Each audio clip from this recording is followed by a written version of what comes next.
બનાસકાંઠાના કાંકરેજના થળી જાગીર મઠમાં પણ ગાદીને લઈને વિવાદ, મઠ પોલીસ છાવણીમાં ફેરવાયો। બનાસકાંઠાના કાંકરેજના થળી જાગીર મઠના મહંત જગદીશપુરી દેવલોક પામ્યા બાદ હવે જાગીર મઠના મહંત કોણ તેને લઈને વિવાદ છેડાયો છે। આ વિવાદ એટલો વકર્યો કે છેલ્લા કેટલાય દિવસથી મઠ પોલીસ છાવણીમાં ફેરવાઈ ગયું છે।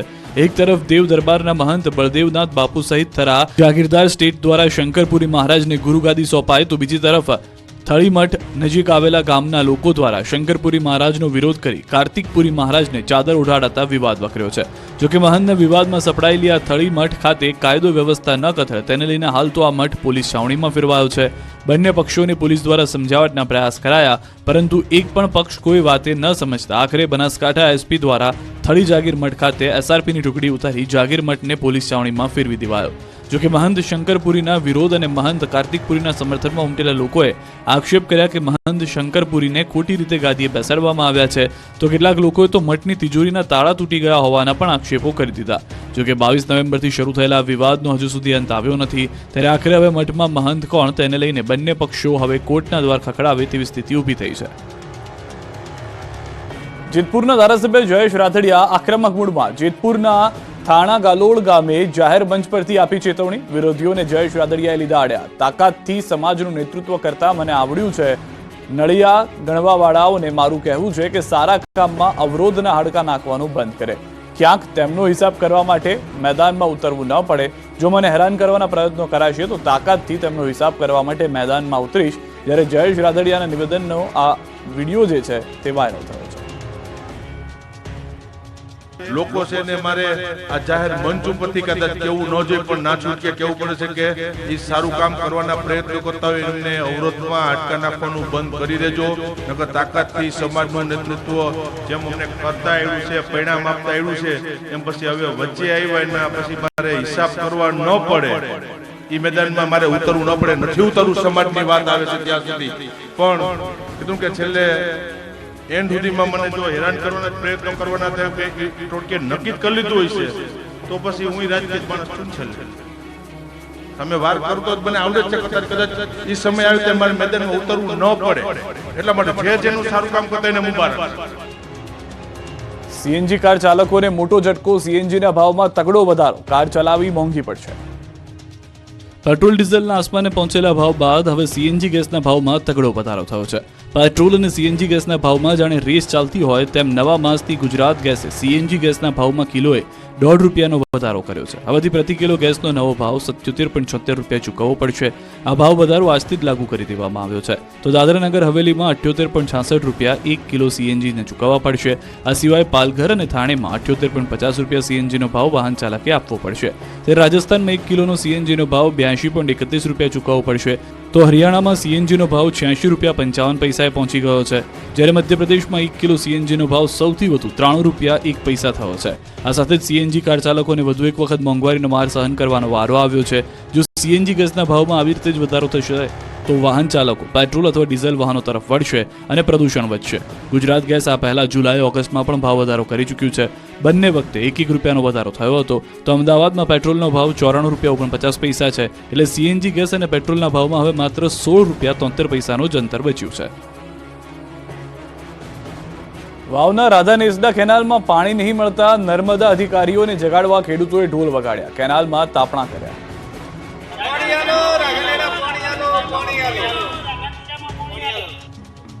પાણી વગર તરસ્યા વાવના રાધા નેસડાના ખેડૂતોએ ઢોલ વગાડી તંત્રને જગાડવા કર્યો પ્રયાસ। વાવ તાલુકાના છેવાડે રણની કાંધી આવેલા રાધા નેસડા ગામે ખેડૂતોને સિંચાઈ માટે કેનાલનું પાણી 1 માસથી મળતું નથી, જેને લઈ ખેડૂતોમાં રોષ જોવા મળ્યો છે। નર્મદા કેનાલના અધિકારીઓને જગાડવા ખેડૂતોએ ઢોલ વગાડ્યા, તેમજ કોરી ધાકોર કેનાલમાં બળતણ કરી રોષ પણ ઠાલવ્યો હતો।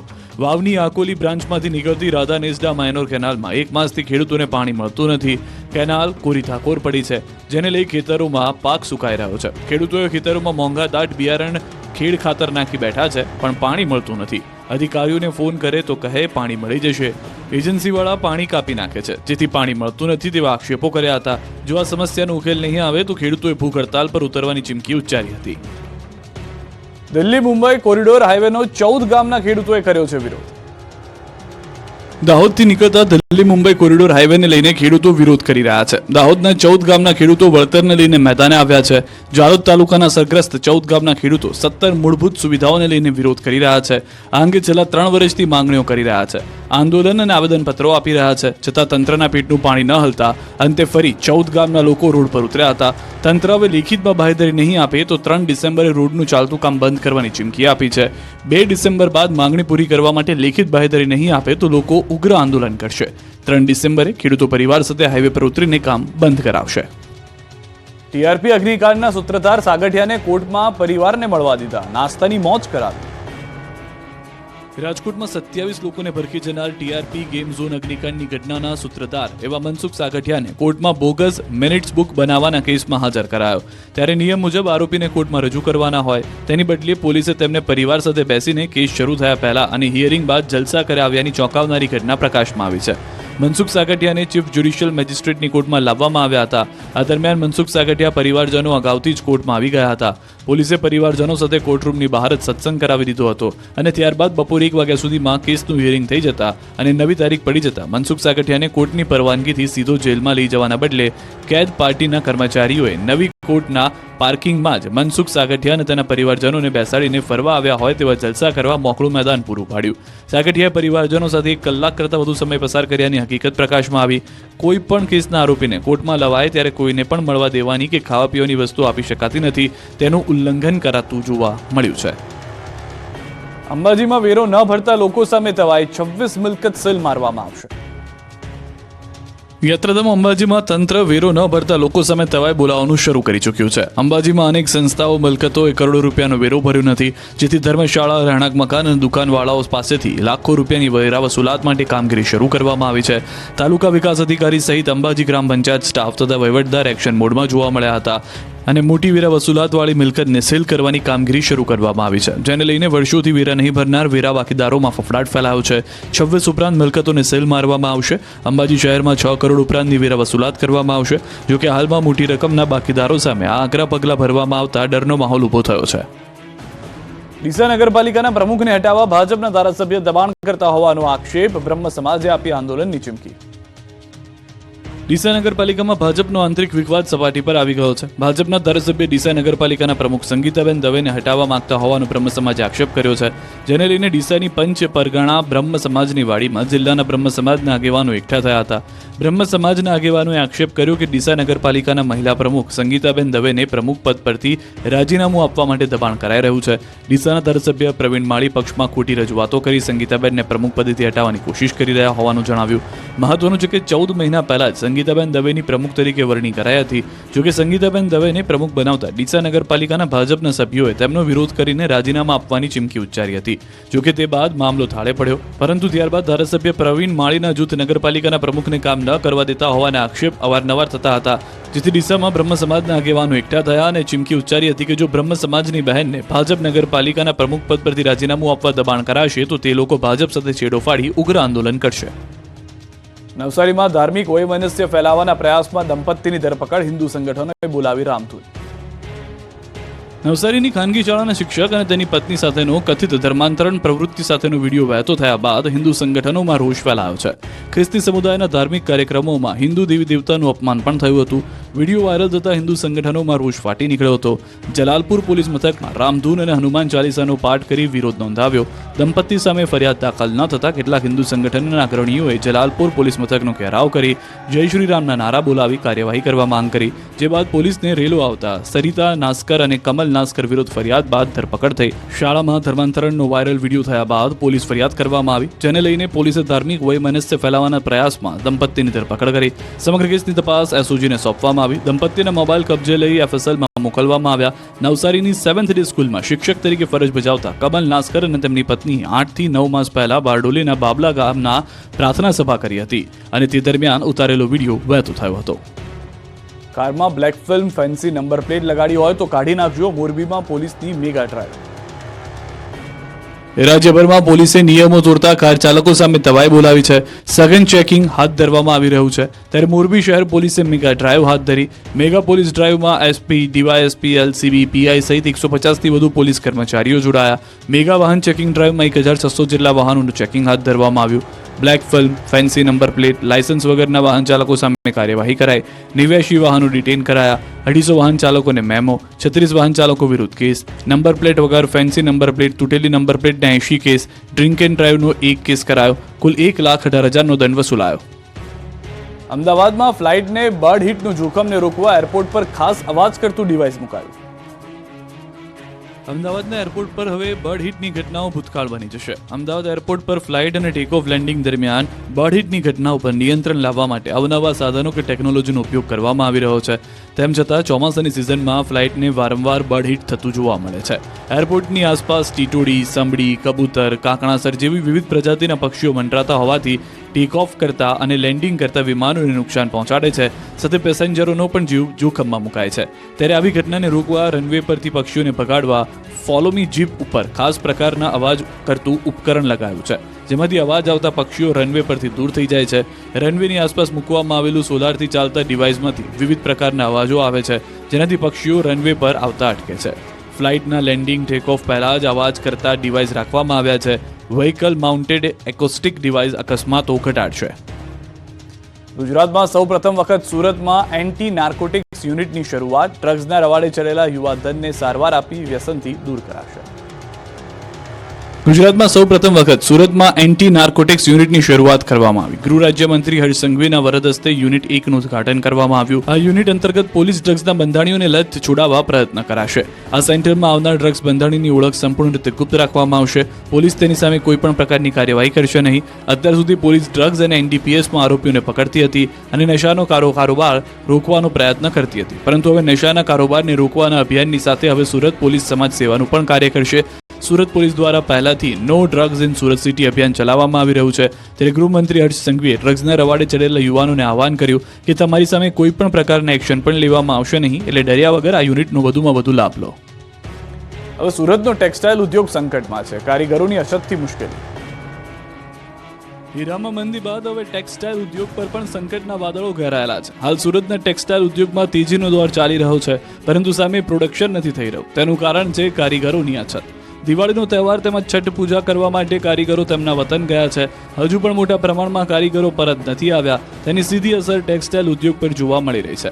કારીગરોને બોલાવવા માટે વેપારીઓએ વ્યવસ્થા કરી આપવા છતાં પણ કારીગરો ન આવતા હાલ તેજી વચ્ચે કમાવાના સમયે વેપારીઓને રડવાનો વારો આવ્યો છે. કાપડની માંગ હોવા છતાં પણ પ્રોડક્શન પૂરું કરી શકતા નથી, જેથી વેપારીઓને મોટું નુકસાન થતું જોવા મળી રહ્યું છે. આ ઉદ્યોગમાં મોટા પ્રમાણમાં કારીગરો ઓરિસ્સાના છે.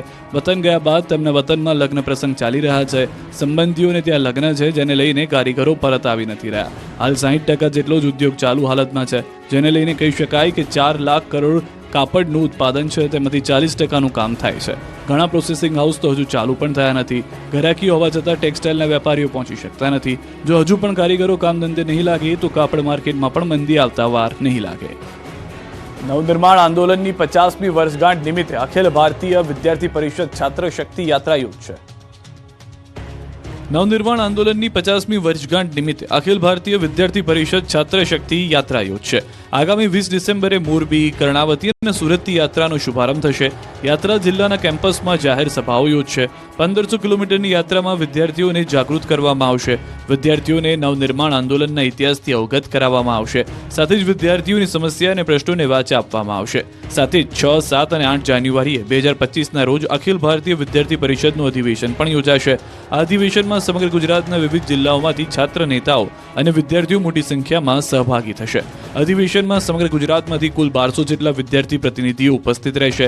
આ અધિવેશન છાત્ર શક્તિને ધગધગતી રાખવા અને ભારતીય શિક્ષણને ઉચ્ચતમ કક્ષાએ પહોંચાડવા માટે આ અધિવેશન માઇલસ્ટોન તરીકે પ્રસ્થાપિત થશે. સાથે જ વિદ્યાર્થીઓમાં નવીન ઉર્જા સંચય કરવાનું પણ કાર્ય કરશે. પ્રયાગરાજમાં યોજાનાર કુંભ મેળાની ગુજરાતમાં તૈયારીઓ. આરએસએસ પ્લાસ્ટિકના બદલે સ્ટીલની થાળી આપશે. ઉત્તર પ્રદેશના પ્રયાગરાજમાં યોજાનાર કુંભ મેળાની તૈયારીઓ શરૂ થઈ ગઈ છે. ત્યારે આ કુંભ મેળો હરિત કુંભ મેળામાં બને તે માટે આરએસએસ દ્વારા અનોખું અભિયાન હાથ ધરવામાં આવ્યું. કુંભ મેળામાં આવતા પ્રવાસીઓ ડિસ્પોઝલ વસ્તુઓનો ઉપયોગ ટાળે અને મેળામાં પ્લાસ્ટિક વસ્તુઓ બદલે થાળી અને થેલાનો ઉપયોગ કરી શકે તે માટે એક થેલા એક થાળી નામનું વિશેષ અભિયાન હાથ ધરવામાં આવ્યું. આ અભિયાન અંતર્ગત આરએસએસના સદસ્યો દ્વારા શેરીએ શેરીએ ઘરે ઘરે ફરી એક થાળી એક થેલો ઉઘરાવવામાં આવી રહી છે. આ થાળી અને થેલો પ્રયાગરાજ ખાતે મોકલવામાં આવશે. આ અભિયાન થકી જે પ્રતિદિન 1200 ટન કચરો, ખાદ્ય સામગ્રી સહિત તકલીફનો થાય છે તે ઘટે તે માટે આ વિશેષ પ્રયાસ હાથ ધરવામાં આવ્યો છે. મહત્વનું છે કે 23 જાન્યુઆરીથી 26 જાન્યુઆરી 2025ના આ મેળો યોજાશે, જેમાં અંદાજે 25 કરોડ શ્રદ્ધાળુઓ જોડાઈ શકે છે. ત્યારે આ અભિયાન માટે ગુજરાતના કાર્યકર્તાઓ આજથી કામે લાગી ગયા છે. કુંભ મેળા દરમિયાન ગુજરાતમાંથી 1000 જેટલા સ્વયંસેવકો પણ કુંભ મેળામાં જોડાવાના છે. પ્રાચીન પદ્ધતિને ઉજાગર કરવાનો અનોખો પ્રયાસ. મેઘરજના ઈસરી ગામે બળદગાડામાં દેશી વાજા સાથે વરઘોડો નીકળ્યો.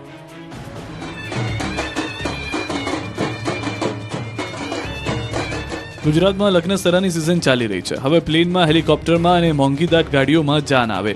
મેઘરજમાં હાઈટેક જમાનામાં જૂની પરંપરા મુજબ લગ્ન થયા. ડિજિટલ યુગની વચ્ચે જૂની પુરાતન સમસ્યાની પદ્ધતિ દ્વારા બળદગાડામાં વરરાજાને બિરાજમાન કરી સમાજમાં એક પ્રેરણાદાયી લગ્ન વરઘોડો મેઘરજના ઈસરી ગામે યોજાયો. મેઘરજના ઈસરી ગામના ભાટિયા પરિવારની જયેશ ભાટિયાના દીકરા હર્ષ ભાટિયાના લગ્ન લેવાના હતા. તે સમયથી વરરાજાના પિતા જયેશ ભાટિયા મનમાં એક વિચાર હતો કે જ્યારે પોતાના દીકરાના લગ્ન લેશે ત્યારે વરઘોડો શબ્દ દૂર કરીને દેવદર્શન નામ આપીશ અને દેવદર્શન શબ્દને ચરિતાર્થ કરવા માટે ખર્ચાળ, ડીજે, બેન્ડ, બગી અને ઘોડાના ઉપયોગ પર બંધી કરી જૂની પુરાણી સંસ્કૃતિ પદ્ધતિ અપનાવીને સમાજમાં એક ઉદાહરણ બેસે એવી પદ્ધતિ અમલમાં મૂકીશ એવું નક્કી કર્યું હતું. જયેશ ભાટિયાએ જે નક્કી કર્યું હતું તે મુજબ 16 નવેમ્બરના રોજ હર્ષ ભાટિયાના લગ્ન હતા, એટલે ગત મોડી રાત્રે તેનો વરઘોડો હતો. વરરાજાના પરિવાર દ્વારા મોંઘીદાટ કાર કે બગીનો ત્યાગ કરી એક બળદગાડું મંગાવાયું. તેને જૂના જમાનામાં વહેલની શણગાર કરીને લગ્નમાં લઈ જવામાં આવ્યો હતો. સાથે જ તે મુજબ ઇકો ફ્રેન્ડલી રીતે સુંદર શણગાર કરવામાં આવ્યો. પરિવારના તમામ સદસ્યોમાં પુરાતન પદ્ધતિ અપનાવવાનો અનેરો ઉત્સાહ હતો. ડીજે અને બેન્ડ જેવા મોંઘા વાજિંત્ર સાધનોનો ત્યાગ કરીને જૂની પદ્ધતિના શરણાઈવાળા દેશી વાજા મંગાવીને વરરાજાના દેશી પદ્ધતિથી દેવદર્શન એટલે કે નગર યાત્રા કાઢવામાં આવી. આજના હાઈટેક યુગમાં પુરાતન પદ્ધતિ ઉજાગર કરવાના અનોખા પ્રયત્નને સૌ ગ્રામવાસીઓએ નિહાળ્યો અને પ્રેરણા લીધી હતી. આણંદથી સમાચાર. તસ્કરોએ મચાવ્યો તરખાટ. કોલ્ડ સ્ટોરેજમાં ત્રાટક્યા તસ્કરો. કોલ્ડ સ્ટોરેજની ઓફિસમાંથી તિજોરી ઉઠાવી ગયા. તિજોરી ના તૂટતા દૂર મૂકી ફરાર થયા. તસ્કરો ચોરીની ઘટના કરતા સીસીટીવીની અંદર પણ જોવા મળ્યા છે.